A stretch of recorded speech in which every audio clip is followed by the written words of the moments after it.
مجید سورۃ الحشر کے اندر ارشاد فرمایا ہے کہ یا ایھا الذین آمنوا اتقوا اللہ، اے ایمان والو اللہ سے ڈرو، وَلْتَنْظُرْ نَفْسٌ مَا قَدَّمَتْ لِغَدٍ، ہر آدمی یہ سوچ لے کہ اس نے اپنے آگے کیا بھیجا ہوا ہے،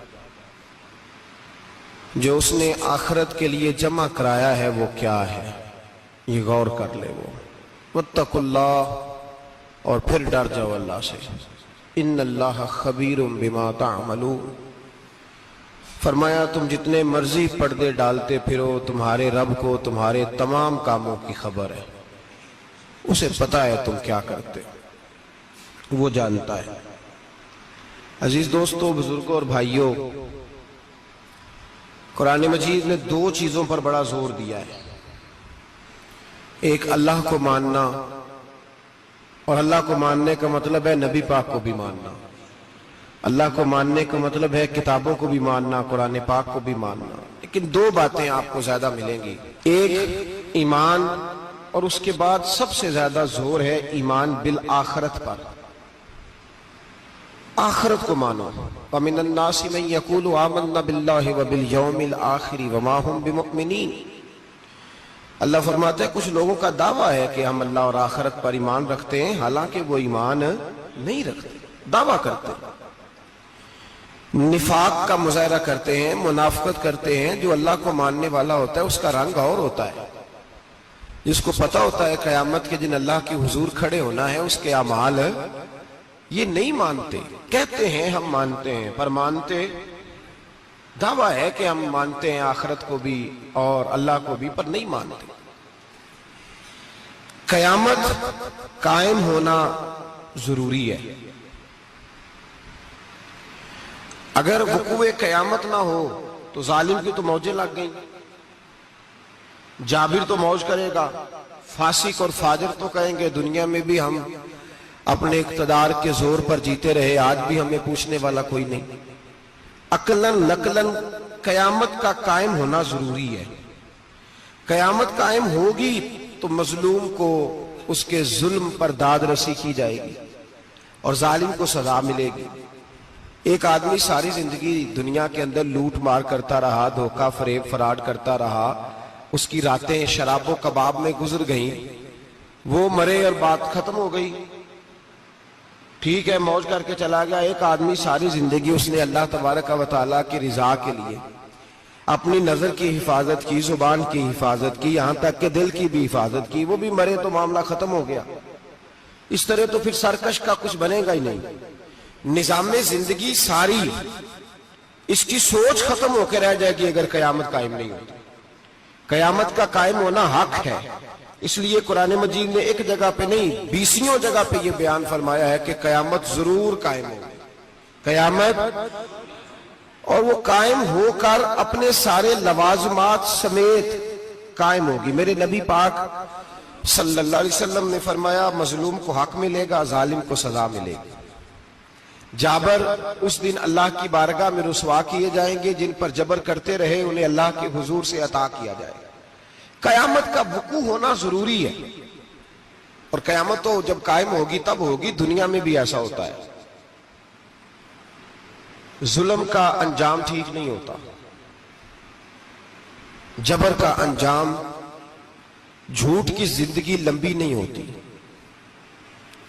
دھوکے فریب فراڈ ملمہ سازی، ان چیزوں کی عمریں اللہ نے تھوڑی رکھی ہیں۔ وقتی طور پر ظالم کو، دھوکے باز کو، جابر کو جو مہلت ملتی ہے وہ سمجھتا ہے میری سیاست کام کر رہی ہے،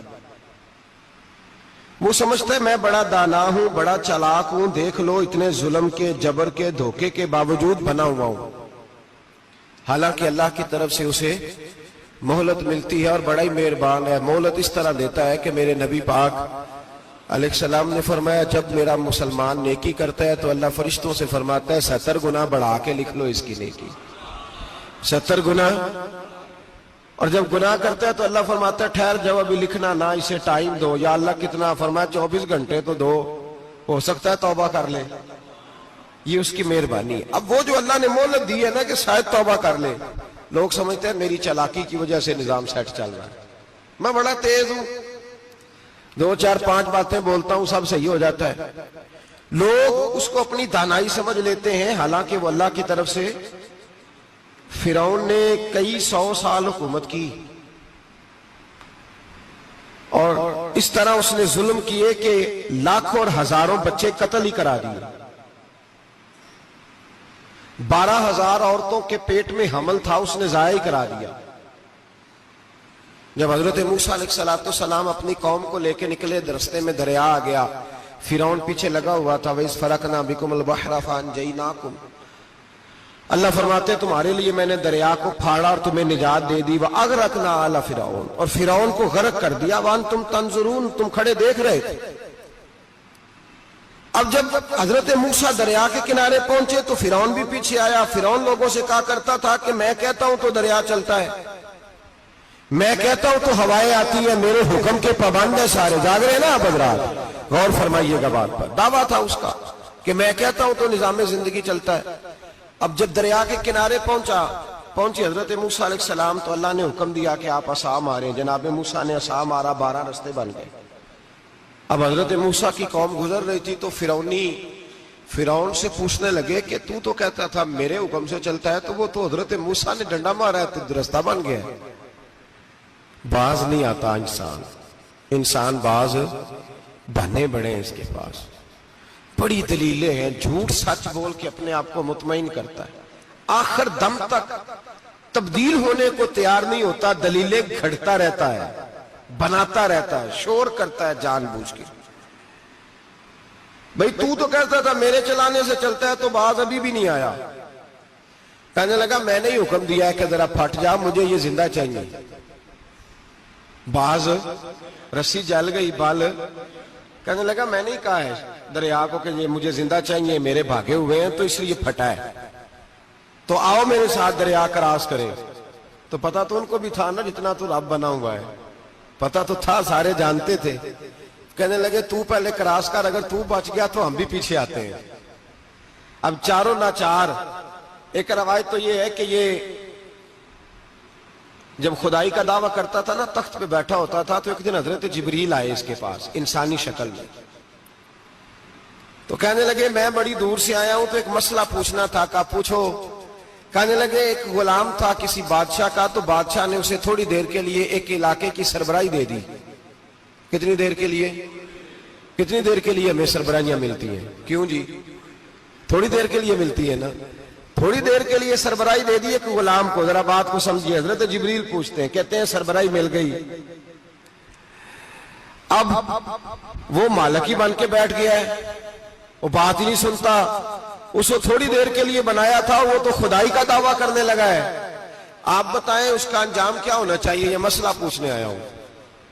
تو فرعون کہنے لگا اس کا انجام یہ ہے کہ اسے پانی میں گوتے دے دے کے مار دے۔ انجام کیا ہے؟ بولیے کیا انجام ہے؟ کیا انجام ہے جی؟ پانی میں، اللہ اکبر، اپنی سزا تجویز کر رہا ہے۔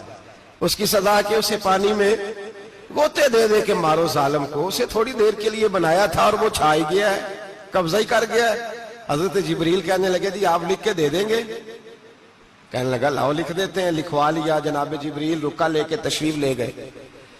اب جب فرعون دریا میں آیا نا تو اللہ نے حکم دیا مل جا۔ جب دریا ملا چیخنے لگا تو حضرت جبریل آئے، کہنے لگے تیرا ہی فتویٰ ہے، یہ تیری سزا ہی ہے نا، ہم بھی بڑی سزائیں تجویز کرتے ہیں، یہ جھوٹا ہے جی، اس کا تو فلانا علاج ہونا چاہیے، تو اگر تو جھوٹ بولے تو یہ فلانا بڑا جاور ہے جی، اس کے ساتھ اس طرح ہونا چاہیے، تو اگر تو یہ کام کرے تو جو سزا تو لوگوں کے لیے تجویز کر رہا ہے تو اپنے بارے میں بھی سوچ۔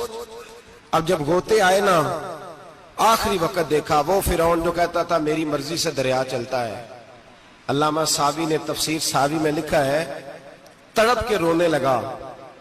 جب یہ مزاج ہے، ایک دفعہ اوپر آتا ہے آدمی جب دریا میں جاتا ہے، اوپر آیا تو چیخنے او میرے حواریو خدا کا واسطہ مجھے بچاؤ۔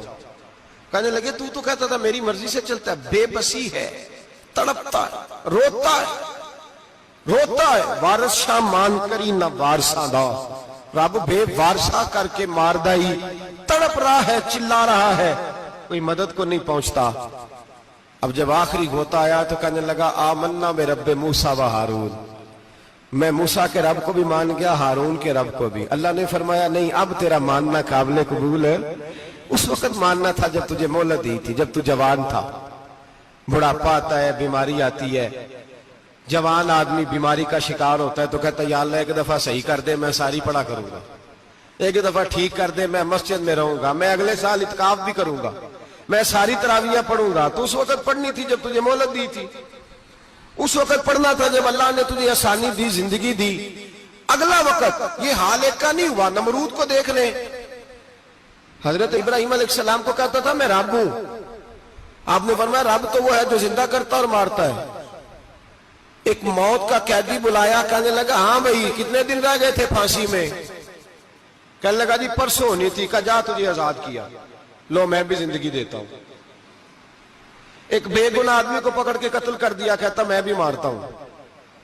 حضرت ابراہیم علیہ السلام کہنے لگے تو بیوقوفوں جیسی دلیلیں دے رہا ہے، چل اس طرح کر، میرا رب سورج مشرق سے نکالتا ہے، تو اگر رب ہے تو مغرب سے نکال کے دکھا۔ اب دلیل کا جواب کوئی نہیں تھا تو کہنے لگا پکڑو اور آگ میں ڈال دو۔ اللہ کے نبی کو آگ میں ڈالنے والا، یہاں ایک مچھر بیٹھا ہے، 400 سال حکومت کی اور خدائی کا دعویٰ کیا، یہاں مچھر بیٹھا تھا، چھینک آئی تو مچھر اندر چلا گیا۔ پہلے دربار کا ادب یہ تھا کہ جو آئے سجدہ کرے، اب اس کے سر پہ کوئی چیز مارتا تھا تو اسے سکون ہوتا تھا، مچھر تھوڑی دیر کے لیے اس کا دماغ چھوڑتا تھا۔ او بھائی یہ اس دھرتی پہ اللہ نے لوگوں کو نظارے دکھائے اور ہمیں سمجھانے کے لیے دکھائے، ہمیں تفکر کی، غور کی دعوت دی کہ دیکھ لینا، اپنے عمل کو پرکھنا۔ تمہارے عمل حضرت موسیٰ کے فرما برداروں جیسے ہیں، جناب ابراہیم کے فرما برداروں جیسے ہیں، یا بن کے بیٹھ گئے ہو؟ اب دربار کا ادب یہ ہے، بے بسی کا یہ حال ہے کہ جوتے لٹکتے ہیں دربار میں، جو آتا ہے جوتا کھینچتا ہے، اور ادب یہ ہے کہ 10 جوتے نمرود کے سر پہ مارو، اور 400 سال جوتے لگتے رہے۔ روتا تھا، جو آدمی آتا تھا منتیں کرتا تھا، کہتا تھا کہیں سے کوئی دوائی مل جائے گی۔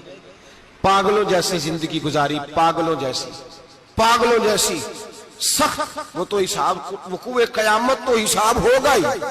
یہاں لوگ پاگل ہو کے مرتے ہیں، معاذ اللہ، نفسیاتی مریض ہو کے مرتے ہیں۔ یہاں آخری وقت اتنا سخت آتا ہے کہ دنیا موت کی دعائیں مانگتی ہے۔ میرے بھائی جب انسان ظلم کرتا ہے تو بھول جاتا ہے کہ شاید مجھے پوچھے گا کوئی نہیں، جب وہ زیادتی کرتا ہے تو بھول جاتا ہے، جب وہ کسی کا حق کھاتا ہے تو وہ کہتا ہے شاید اس کا تو وارث ہی کوئی نہیں جس کو میں لوٹ رہا ہوں۔ لیکن جب اللہ کی پکڑ آتی ہے، حجاج بن یوسف ظالم تھا، اس نے اچھے کام بھی کیے تھے۔ قرآن پاک پر زیر زبر آراب حجاج بن یوسف نے لگوایا۔ محمد بن قاسم کو ہندوستان سندھ کے علاقے فتح کرنے بھی حجاج بن یوسف نے بھیجا تھا۔ ساری خوبیاں اپنی جگہ پر، ظالم بہت بڑا تھا۔ کسی آدمی نے اس کے سامنے کونے کی طرف منہ کر کے ساتھ والے سے بات کر لی تو کہنے لگا میرے خلاف کیا، اس کو لے جاؤ، 2 ٹکڑے کر کے واپس لے آؤ۔ توتی بولتا ہے نا، اقتدار، جب کسی کے ہاتھ اقتدار ہوتا ہے نا، وہ چاہے ایک گھر کا ہی کیوں نہ ہو، وہ 10 بندے فیکٹری میں کام کرتے ہیں اور جو ان کا مالک ہوتا ہے وہ کہتا میں مالک ہوں، مجھے مانو۔ جب تو صاحب اقتدار ہوتا ہے نا، جب تو سسر بن کے بیٹھتا ہے اور کسی غریب گھر کی بہو آتی ہے 2-4 تو کہتا میرا اقتدار ہونا چاہیے، جب میں کھانسنے لگوں تو ہر آدمی کے ہاتھ میں ٹشو پیپر ہونا چاہیے، جب میں بولنے لگوں تو بندھے ہوئے ہاتھوں سے ہر آدمی جی جی کرتا ہوا کھڑا ہونا چاہیے۔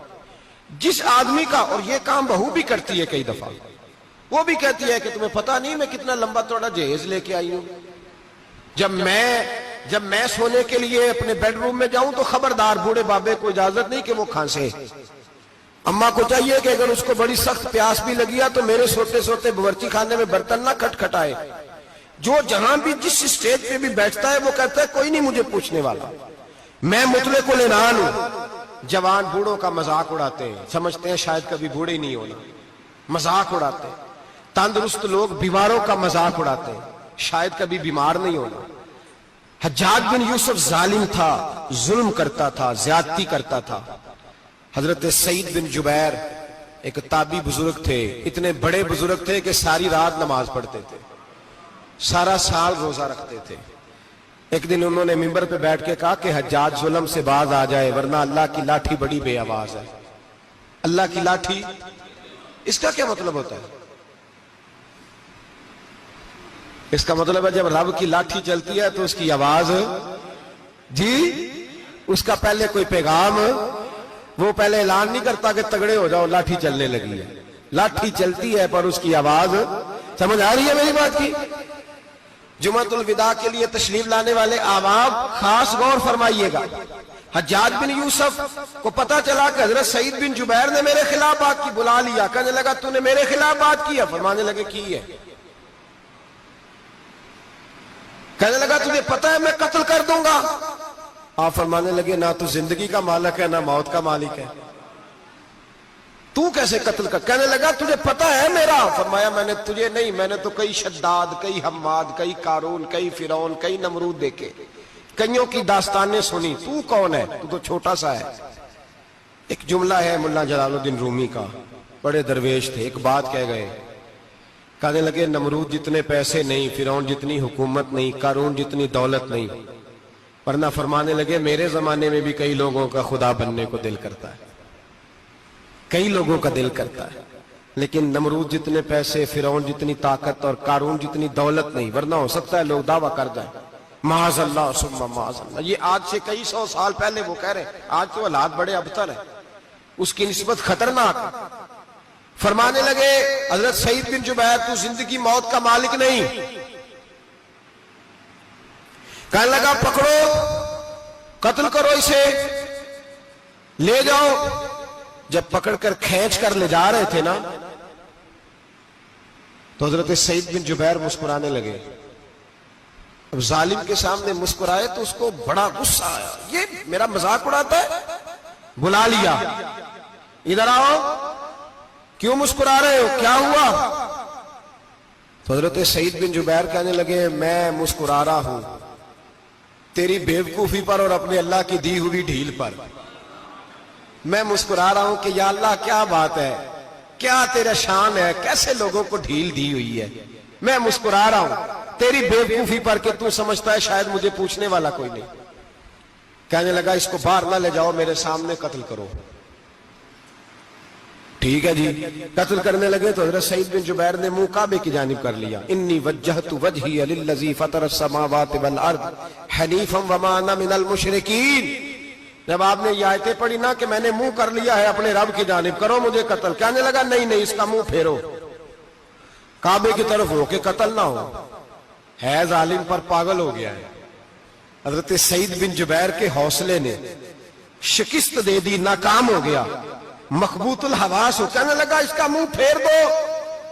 جب کعبے سے پھیرا تو آپ فرمانے لگے للہ المشرق والمغرب فانما تولى فثم وجه اللہ. اللہ فرماتا ہے تو مشرق اور مغرب سارا ہی اللہ کا ہے، جدھر بھی منہ کرو گے ادھر اللہ ہی اللہ ہے، جدھر بھی منہ کرو گے ادھر اللہ ہی اللہ ہے. چاروں جانب پھیر دے، جدھر منہ پھیرنا ہے تو نے پھیر دیا منہ. حضرت سعید بن جبیر کے گلے پہ خنجر رکھا تو آپ نے ہاتھ اٹھائے، کہنے لگے اے اللہ میرے بعد اسے کسی اور پر مسلط نہ کرنا، میرے بعد کسی اور پر مسلط نہ، بس میں آخری ہوں. جب آپ ذبح ہوئے تو اتنا خون نکلا کہ لوگ کہتے ہیں جتنا اونٹ کے وجود سے نکلتا ہے. تر ہو گیا سارا اس کا دربار. ایک سمجھدار آدمی کو بلا کے کہنے لگا اتنا خون میں نے بڑے بندے قتل کرائے ہیں پر اتنا خون نہیں نکلا. تو وہ کہنے لگے لوگ مر جاتے ہیں، مرتے وقت ڈر جاتے ہیں، سہم جاتے ہیں، خون سکڑ جاتا ہے. لگتا ہے یہ شخص جب دنیا سے گیا ہے تو ڈٹ کے گیا ہے، یہ ڈٹ کے گیا ہے دنیا سے. حجاج بن یوسف رات کو سویا تو تڑپ کے اٹھا. کیا ہوا؟ گھر والے کہنے لگے کیا ہوا؟ کہنے لگے سعید بن جبیر خواب میں آئے اور کہتے ہیں اٹھ مجھے بتا تو نے مجھے کیوں قتل کیا، بتا کیوں مارا. اگلی رات پھر سویا تو وہی خواب، پھر سویا تو وہی خواب. گناہ نفسیاتی مریض بنا دیتا ہے، ظلم تجھے مخبوط الحواس کر دیتا ہے. جب تو زیادتی کرتا ہے تو اللہ فرماتے ہیں کہ تو اللہ کو بھولتا ہے، اللہ تجھے اپنا آپ بھلا دیتا ہے. پھر تو بھول جاتا ہے، پھر تو سیدھے رستے پہ چلتا ہے پر بھٹک جاتا ہے، پھر تو صحیح رستوں کا تعین کر کے بھی گمراہ ہوتا ہے. پھر تو روز وہی گاڑی چلاتا ہے، پر اب جب تو بریک لگاتا ہے تو نہیں لگتی۔ جب گناہوں کے ساتھ تو مخبوط الحواس ہوتا ہے تو روز وہ کاروبار کرتا ہے، لیکن جب تیرے گناہ تجھے گھیر لیتے ہیں پھر اسی کاروبار میں تو نقصان اٹھاتا ہے۔ حجاج بن یوسف تڑپتا ہے، روتا ہے، یہاں تک کہ بیمار ہو گیا، پیٹ میں درد ہوتی ہے، پتہ نہیں کیا ہوا، تکلیف ہوتی ہے، پتہ نہیں، سارے حکیم، طبیب، ڈاکٹر، کوئی نہ سمجھ سکا کہ بیماری کیا ہے۔ جو بیماریاں خدائی ہوتی ہیں ان کا لوگوں کو پتا، جو آزمائشیں رب کی جانب سے ہوتی ہیں وہ ڈاکٹروں کے ہتھے نہیں چڑھتی، جو تکلیفیں اللہ دیتا ہے ان کا حکیم طبیب علاج نہیں کر پاتے، مشکل، اور شفا اسی وقت ہوتی ہے جب اللہ دینا چاہے، اور جب رب ہی دینا نہ چاہے تو بڑے بڑے ڈاکٹر کہتے ہیں کہ ہمارے بس کی بات نہیں رہی۔ بغداد سے حکیم آئے، پیٹ دیکھا، کہنے لگے نہ تیرے معدے میں کوئی دقت ہے، نہ تیرے جگر میں، نہ کسی اور جگہ، ماجرا کیا ہے؟ ایک آخری علاج ہے، آخری، وہ کیا؟ گوشت کا چھوٹا سا ٹکڑا دھاگے کے ساتھ باندھ کے منہ میں ڈالا، اور پھر ایک باریک سا ٹنکا لے کے اس کو اندر ڈالنے لگے گلے میں۔ وہ گوشت کا ٹکڑا جب حلق کے اندر اتر گیا، اس حکیم نے واپس کھینچا تو کیسے ایسی بدبو آئی جیسی کبھی سونگی نہ تھی۔ جانور، کیڑے مکوڑے لگے ہوئے باہر نکلے، اور جب دیکھا تو جتنے محل میں لوگ بیٹھے تھے چلاتے ہوئے نکل گئے کہ یہ کیا مصیبتیں ہیں۔ حکیم بھی اٹھ کے دوڑنے لگا، کہا تجھے کیا ہوا؟ کہنے لگے حجاج تیری بیماری زمینی نہیں، تیری مصیبت زمینی نہیں۔ کہا میری مرض تک تم کیوں نہیں پہنچ پا رہے؟ تو کہنے لگے لگتا ہے تو بد دعا کا مریض ہے، لگتا ہے تو ظلم کا مریض ہے، تو جبر کا مریض ہے۔ تڑپتا رہا، سسکتا رہا۔ ایک وقت وہ بھی آیا کہ گھر والوں نے کمرے میں بند کر کے تالا لگا دیا، دیوار سے ٹکرے مارتا۔